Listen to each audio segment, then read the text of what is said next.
का रहता है। ये देखो Zn plus CuSO4 equal to ZnSO4 plus Cu। ऊपर दी गई रासायनिक अभिक्रिया किस प्रकार की है, ये कल भी हम बताए थे, जब तुम लोगों को पढ़ाए थे उस टाइम भी बताए थे थे। यहाँ पर देखो Cu के साथ SO4 है, ये Zn के साथ SO4 हो गया, ये क्या हो गया SO4 विस्थापित होके Zn में चला गया। इसका आंसर क्या हो जाएगा हमारा, विस्थापन अभिक्रिया होगा। द्विविस्थापन लगाया है, ये गलत है, कौन सा होगा विस्थापन। द्विविस्थापन कब होता है, जब इसका और इसका दोनों का आदान प्रदान यानी कि अदला बदली करता तब होता। अगर एक तत्व विस्थापित हो रहा है क्या हो जाएगा, विस्थापन अभिक्रिया। सेकेंड नंबर क्वेश्चन है, आधुनिक आवर्त सारणी में दाईं से बाईं ओर जाने पर परमाणु का आकार, तो आधुनिक आवर्त सारणी ये 5वां चैप्टर का है, तत्वों का आवर्त वर्गीकरण का है, तो जिसमें हम दाईं से बाईं ओर जाएंगे तो ये बढ़ेगा, इसका आंसर हो जाएगा बढ़ता है। आगे है, जब मैग्नीशियम फीता को जलाया जाता है तो उत्पन्न आग की लौ कैसा निकलता है। ये रात में हम लाइव में भी बताए थे, सारा ऑब्जेक्टिव जो है लाइव में दिखाया गया था। जब मैग्नीशियम रिबन को, क्वेश्चन ये पहला चैप्टर का है, बताए भी थे, जब मैग्नीशियम रिबन को जलाते हैं तो उसको हम साफ क्यों करते हैं, बताए थे। तो ये है कि जब ये फीता को जलाते हैं तो लौ कैसा उत्पन्न होता है, तो कैसा होता है, उसका चमकीला उजला होता है। अगला क्वेश्चन देखो, एथेन का आणविक सूत्र C2H6, ये कार्बन एवं यौगिक चैप्टर का है, चौथा चैप्टर का है। C2H6 इसका आणविक सूत्र है, इसमें कितना सहसंयोजक इसमें 7 सहसंयोजक बंधन होगा। अगला क्वेश्चन पांचवा नंबर, शल्य चिकित्सा में टूटी हुई हड्डी को जोड़ने के लिए प्रयुक्त होने वाले रासायनिक पदार्थ, तो इसमें हो जाएगा प्लास्टर ऑफ पेरिस। टूटी हुई हड्डी को प्लास्टर ऑफ पेरिस से जोड़ते हैं, जो प्लास्टर करते हुए देखा होगा। निम्नांकित में कौन सा संयोजक यौगिक है, ये इसको हम जो है लाइव में 3-4 बार बताए थे रात में, ये जो है निश्चित रूप से रहेगा, लाइव वाले क्लास में रात वाले में देख लेना। कौन सा संयोजक यौगिक है, CH4। 7वां क्वेश्चन है, अमोनियम क्लोराइड का जलीय विलयन कैसा होता है, तो अमोनियम क्लोराइड का जलीय विलयन अम्लीय होता है।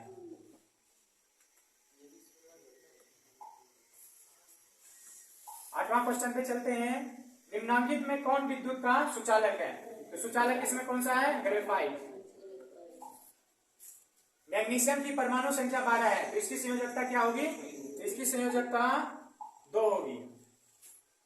परमाणु संख्या 12 है तो संयोजकता निकालने के लिए 2, 8, उसके बाद बच गया 2, ये होती है 2। 10वां नंबर क्वेश्चन है, निम्नांकित में किस धातु का विस्थापन उसके लवण के विलयन से लोहा द्वारा किया जाता है, ये हो जाएगा आंसर तांबा। 11वां नंबर क्वेश्चन का आंसर जूम आउट कर लेते हैं।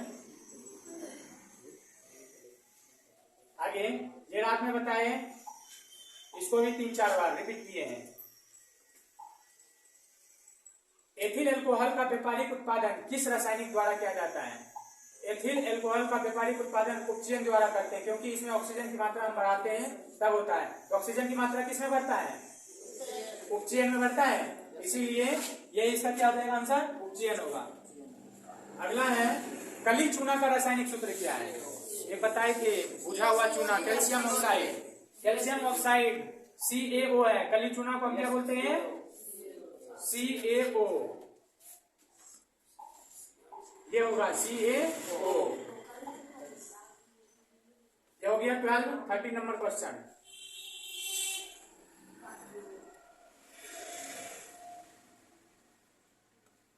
में है आयोडीन युक्त नमक, जो हम नमक उपयोग करते हैं, तो नमक का सूत्र तो सबको पता है, NaCl होता है, लेकिन यहाँ पे है आयोडीन युक्त नमक। जिस नमक में आयोडीन रहता है तो उसका सूत्र इसमें से क्या होगा, तो जो आयोडीन युक्त नमक होता है उसमें पोटेशियम आयोडाइड मिला होता है, आंसर ये होगा NaCl प्लस Ai। अगर ये दोनों जहां पे रहेगा तो क्या हो जाएगा, आयोडीन युक्त नमक होगा। अगला है प्लास्टर ऑफ पेरिस का रासायनिक सूत्र, रासायनिक नाम, प्लास्टर ऑफ पेरिस का रासायनिक नाम ये है calcium sulphate hemihydrate, calcium sulphate hemihydrate. 15 number question है, कैथोड किरण में क्या उपस्थित रहता है? कैथोड किरण में हमेशा द्रव्यमान भी उपस्थित रहता है और इलेक्ट्रॉन दोनों उपस्थित रहता है। इसका ऑप्शन क्या हो जाएगा? इलेक्ट्रॉन।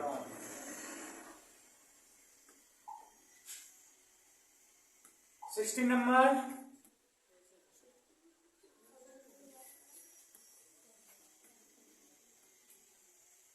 में कवक में पोषण की कौन सी विधि होती है? तो कवक में पोषण की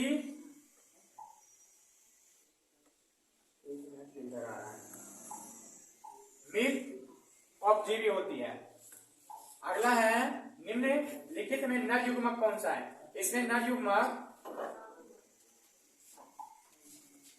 शुक्राणु है, ये अंडाणु मादा युग्मक है, गर्भाशय भी मादा युग्मक है, फैलोपियन भी मादा युग्मक है, नर युग्मक ये हुआ शुक्राणु। तो आंसर क्या हो जाएगा? शुक्राणु। आगे परजीवी पौधा का एक उदाहरण। परजीवी पौधा इसमें से कौन होगा? परजीवी पौधा किसको बोलते हैं? ये अमरबेल है। अमरबेल जानता है कहाँ पे रहता है?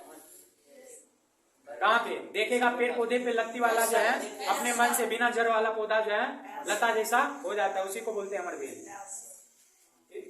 अमर रहता है, समझ गया? बिना जड़ का। ये अमरबेल जिस पर जाता है उसका जो है पोषक तत्व सभी चूस के वो क्या करता है? अपना जीवित रहता है, उसी से अपना भोजन ग्रहण करता है। तो परजीवी पौधा कौन हो गया?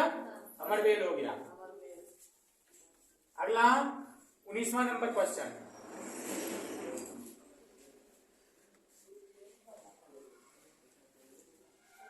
है द्विखंडन पाया जाता है। द्विखंडन किसमें पाया जाता है? द्विखंडन हाइड्रा में पाया जाता है। अग्नाशय से कौन सा हार्मोन स्रावित होता है? अग्नाशय से इंसुलिन स्रावित होता है। आगे है, निम्नलिखित में कौन रक्त का थक्का जमने के लिए उत्तरदायी है? रक्त का थक्का जमता है प्लेटलेट्स के द्वारा। ये रक्त बिंबांगु हिंदी में नाम है। ये क्या है? प्लेटलेट्स। हिंदी में क्या बोलते हैं? प्लेटलेट्स। आगे 22 नंबर क्वेश्चन में देखो क्या है। ये बायोलॉजी का क्वेश्चन है।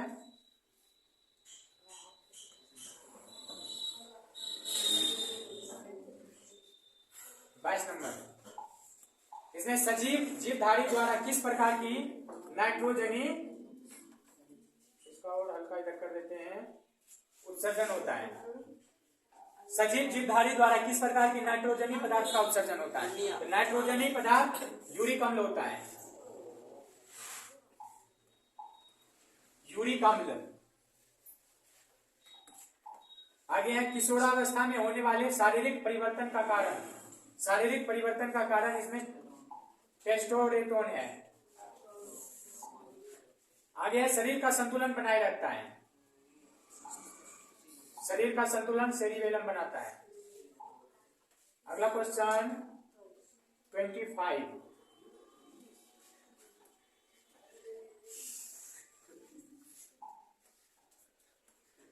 खड़िया का रासायनिक सूत्र। खड़िया का नाम सुना होगा। खड़िया को हम बोलते हैं कैल्शियम कार्बोनेट। Calcium carbonate. तो इसका रासायनिक सूत्र क्या हो जाएगा? CaCO3। Calcium carbonate CaCO3। ये नाम बदल के दे दिया। निम्न में कौन धातु सर्वाधिक तन्य है? तो सर्वाधिक तन्य धातु इसमें से, रात को हम बताए थे लाइव में भी, सर्वाधिक तन्य धातु सोना होता है। लाइव क्लास में बताए थे 1 ग्राम सोना से लगभग जो है 2 किलोमीटर तार खींचा जा सकता है। 1 ग्राम सोना लेंगे, उससे क्या करेंगे? 2 किलोमीटर लंबा तार खींच सकते हैं। ये रात में हम लाइव में बताए भी थे सर्वाधिक तन्य क्या है और कितना किलोमीटर तक खींच सकते हैं। ये होता है सोना। पेंटेन जिसका अनुसूत्र C5H12 है, कितने समावयवी संभव है? इसका समावयवी 5 हो जाएगा। 28 नंबर क्वेश्चन,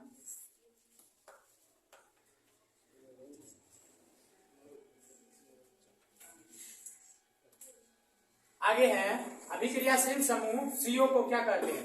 अभिक्रियाशील समूह CO को कार्बोनिल समूह कहते हैं। एल्डिहाइड का होता है CHO होता है, एल्कोहल का OH होता है। ये क्या हो जाएगा? कार्बोनिल। अगला कोई धातु ऑक्सीजन के साथ अभिक्रिया कर उच्च गलनांक वाला यौगिक बनाता है, यह यौगिक जल में विलय है, वह तत्व निम्नांकित में कौन सा होगा? तो जो जल में विलय है तो वह तत्व हो जाएगा हमारा कैल्शियम।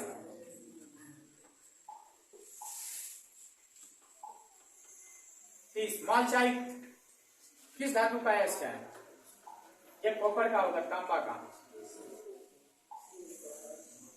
अगला 31 नंबर 31, इसमें है लोहे पर जिंक परत लेपित करने की क्रिया। ये बताए हैं, लोहा पर जो हम जिंक की परत चढ़ाते हैं उसको गैल्वेनीकरण बोलते हैं।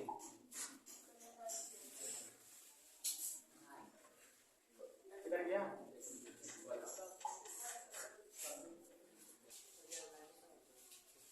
लोहे पर जिंक परत लेपित करने की क्रिया क्या कहलाएगी?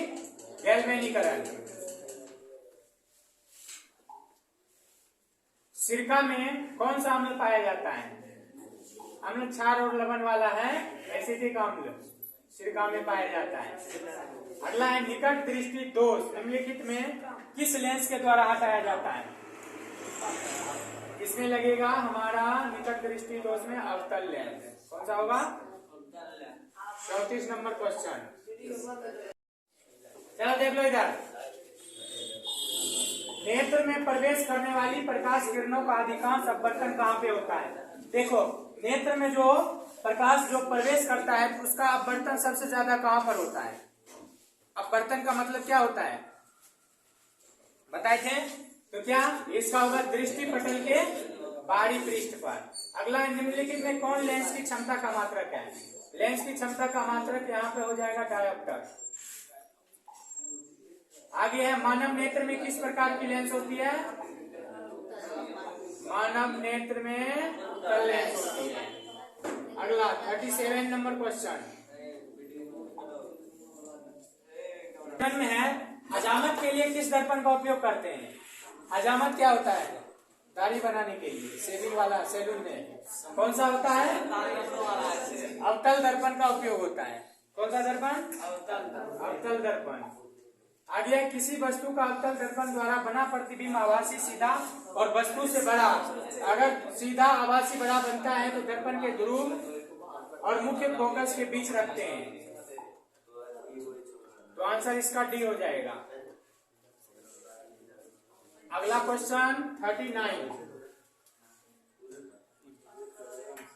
इसको इधर करते हैं 39। अगला क्वेश्चन है, प्रकाश की किरण को मोड़ने की क्षमता को क्या कहते हैं? प्रकाश की किरण को मोड़ने की क्षमता लेंस की स्वमंजन क्षमता होगा। अवतल लेंस द्वारा प्राप्त प्रतिबिंब, अवतल लेंस द्वारा प्राप्त प्रतिबिंब आभासी होगा। आगे है लेटेक्स पाया जाता है। लेटेक्स किसमें पाया जाता है? लेटेक्स आम में पाया जाता है, आम के पेड़ में और रबर वाले में पाया जाता है। रबर वाला जितना पौधा होता है सब में लेटेक्स होता है।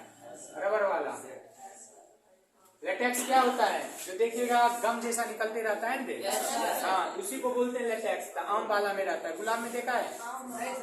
देखा है गुलाब में? चीड़ में देखा है? किसमें होता है? आम में होता है। किसमें? आम में। 31 हो गया, 41 हो गया।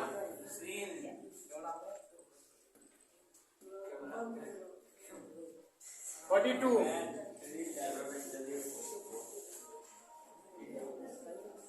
42 है, एंड्रोजेन स्रावित होता है।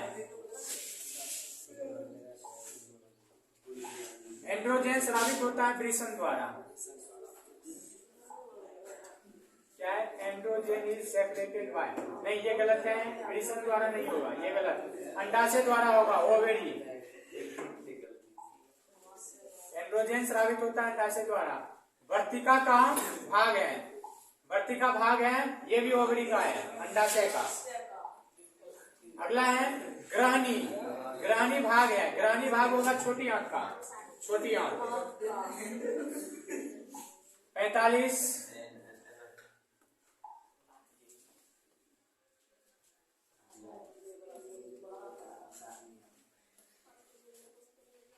आगे है मनुष्य में नासिका छिद्र लैरिक्स ट्रेकिया तथा फेफड़ा मिलकर बनता है। ये फेफड़ा, ट्रेकिया, लैरिक्स, नासिका छिद्र किसमें होता है? ये श्वसन तंत्र में होता है। किसमें होता है? श्वसन तंत्र। आंसर हो जाएगा श्वसन तंत्र। पादप में जाइलम उत्तरदायी है। जाइलम किसके लिए उत्तरदायी है? जल के लिए। फ्लोएम भोजन पहुंचाता है और जाइलम जल पहुंचाता है। जिब्रेलिन क्या है? ये पादप हार्मोन है। ये हार्मोन ऐसा है, जिब्रेलिन हार्मोन, जिसके द्वारा जो है कोई फल पकता है। क्या होता है? पकता है। तो जिस भी पौधे में इस हार्मोन की कमी होगी उसमें फल नहीं पकेगा, लेकिन सभी में पकता है दे। ये कौन सा है? पादप हार्मोन है। कौन सा है? अरे पकाने वाला है।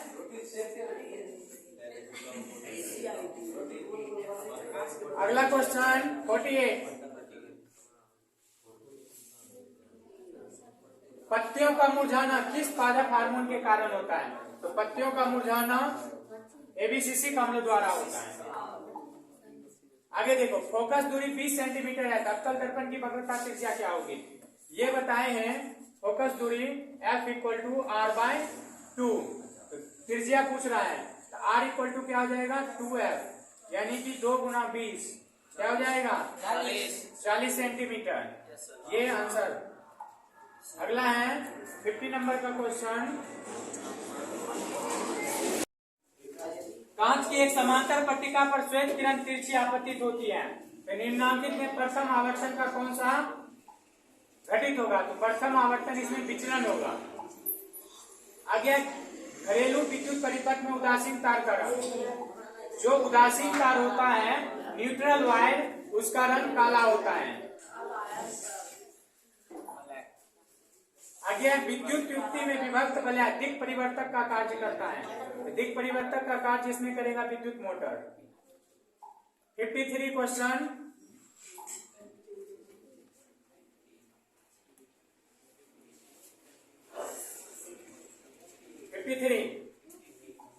सौर ऊर्जा को सीधे विद्युत में बदलने वाली युक्ति को क्या कहते हैं? सोलर ऊर्जा को किसमें कन्वर्ट करता है? कौन रे? Solar plate. दिखाएंगे तो क्या होगा? सौर सेल इसको बोलते हैं। क्या बोलते हैं? सौर सेल। आगे देखो क्या है। एक विद्युत बल्ब के तंतु का प्रतिरोध 1200 ओम है। यह बल्ब 220 वोल्ट के विद्युत से कितनी विद्युत धारा लेगा? इसका आंसर 0.18 एम्पियर होगा। ये ऑब्जेक्टिव में हम बताए थे, निकाल लेना। अगला क्वेश्चन कितना नंबर का होगा? 55।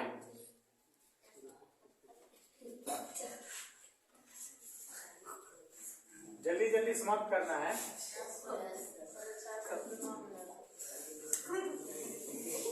55। एक सेल का विद्युत वाहक बल 1.5 वोल्ट है। 1 कूलम्ब आवेश गुजारने के लिए इसका आंसर आ जाएगा तुम्हारा 1.5 जूल। 1.5 जूल आएगा। इंद्रधनुष रंगीन क्यों होता है? क्यों होता है? जल कण द्वारा श्वेत प्रकाश के वर्ण विक्षेपण, जल कण द्वारा अवशोषण, वायु द्वारा श्वेत प्रकाश के वर्ण विक्षेपण, इनमें से कोई नहीं। ये होगा जल कण द्वारा होगा। प्रैक्टिकल में देखा होगा, हमने वीडियो भी बनाया था रेनबो। ये वायु का निरपेक्ष अपवर्तनांक 1 के बराबर होता है। 57। अगला 58। अपना गला के चिकित्सक द्वारा उपयोग में लाए जाने वाला दर्पण, अवतल दर्पण। वेल्डिंग में किस गैस का उपयोग होता है? वेल्डिंग में एथाइन गैस का उपयोग होता है। एल्कीन का सामान्य सूत्र, एल्कीन है यहाँ पे ध्यान रखना है। Alkene ALKENE। एल्कीन का सामान्य सूत्र CnH2n होता है, और ये CnH2n+2 एल्केन का होता है। एल्केन का ये होता है।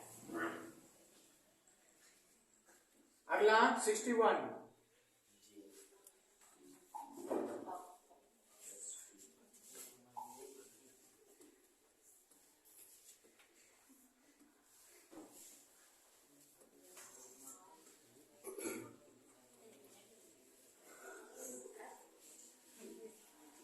में है, निम्न में कौन सा स्वच्छ ऊर्जा का स्रोत है?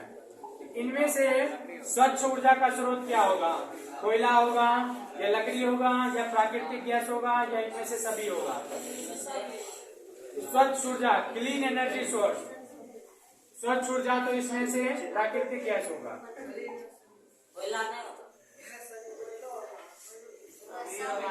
अरे लकड़ी से धुआं निकलेगा, कोयला भी हो सकता है। अरे सबसे अच्छा आंसर प्राकृतिक गैस होगा, बाकी जो है। चलो देखो आगे, अगला है हमारे शरीर का पीएच प्राश के बीच कार्य करता है। तो पीएच प्राश 7 से 7.8 के बीच होता है हमारे शरीर का पीएच वैल्यू। आगे है ग्लूकोज का रासायनिक सूत्र। ग्लूकोज का रासायनिक सूत्र C6H12O6 होता है। 64।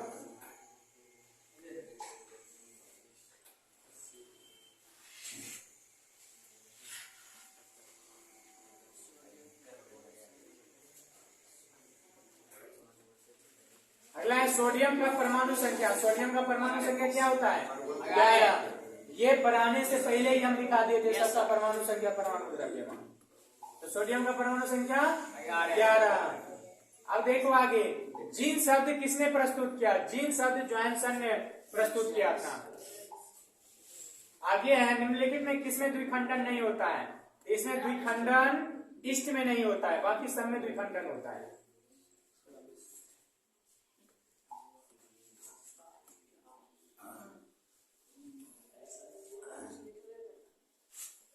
अगला 67।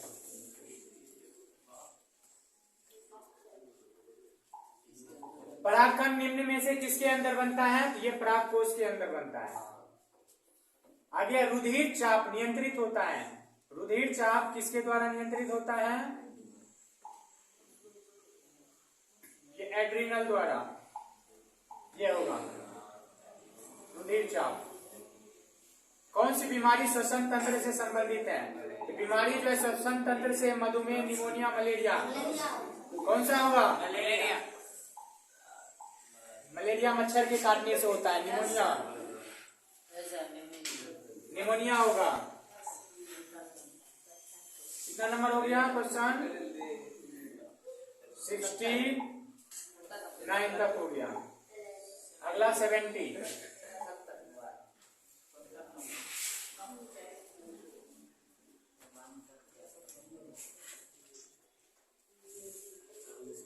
70 में है रक्त में शर्करा का नियंत्रण कौन करता है? जो हमारे अंदर जो शुगर रहता है, हमारे ब्लड में जो शुगर रहता है उसको कौन कंट्रोल करता है? इंसुलिन कंट्रोल करता है। जिसके अंदर ये इंसुलिन अगर कम हो गया उसके अंदर क्या होता है? रे शुगर हो जाता है, उसी को शुगर ज्यादा हो जाता है। समझ गया? तो कंट्रोल कौन करता है? इंसुलिन करता है। अगला है मानव शरीर में सबसे लंबी कोशिका। सबसे लंबी कोशिका तंत्रिका कोशिका।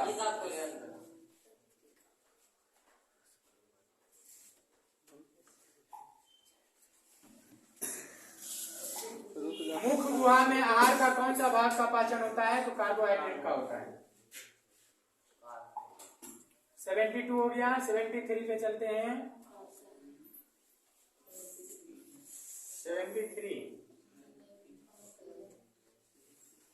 73 में है प्रतिरोधक के एक संयोजन में एक प्रतिरोधक हटा लेने पर कुल प्रतिरोध बढ़ जाता है। तो कुल प्रतिरोध बढ़ जाता है तो वह संयोजित होगा समांतर में। अगला है एक कमरे में 60 वाट, 200 वाट, 200 वोल्ट और 40 वाट, 200 वोल्ट, दो उपकरण 100 वोल्ट आपूर्ति से है। तो कुल उपयुक्त शक्ति इसमें क्या कितना आएगा? इसका आंसर आएगा 10 वाट। अगला 75।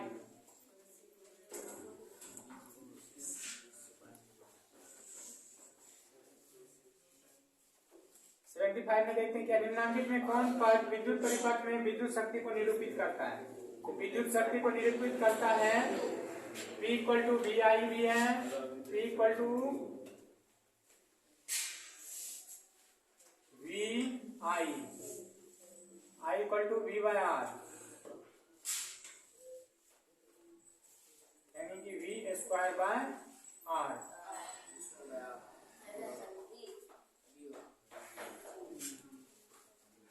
एक आंसर ये भी है, एक आंसर ये भी है। अगर आई में निकालेंगे तो ये भी आ जाएगा, यानी कि इनमें से सभी। आ गया उत्तल दर्पण में आवर्धन का महत्तम मान। तो उत्तल दर्पण में जो आवर्धन मैक्सिमम होता है वो 2 होता है। आगे विभवांतर मापा जाता है।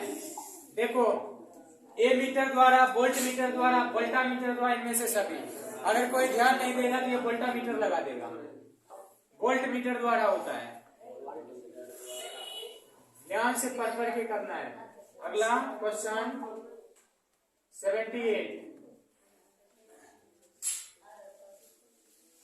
आगे निम्नांकित में कौन सा कथन सत्य है? इसमें कथन कौन सा सत्य है? इसको ओम का नियम से पढ़ाए थे, V equal to I R. तो V equal to I R, यहाँ तो मल्टीप्लाई में नहीं है, डिवाइड में है, तो हम I इक्वल टू निकालेंगे V डिवाइडेड R, यानी कि I हो गया एम्पियर, V हो गया वोल्ट, R हो गया ओम। ये आंसर C हो जाएगा। अगला है निम्न पदार्थ में कौन चालक है? इसमें चालक कौन सा होगा? कांच नहीं होगा, चीनी मिट्टी नहीं होगा, अवरक नहीं होगा, एल्युमिनियम होगा। अगला है नाभिकीय ऊर्जा प्राप्त करने के लिए कौन आवश्यक है? इसमें यूरेनियम आवश्यक है।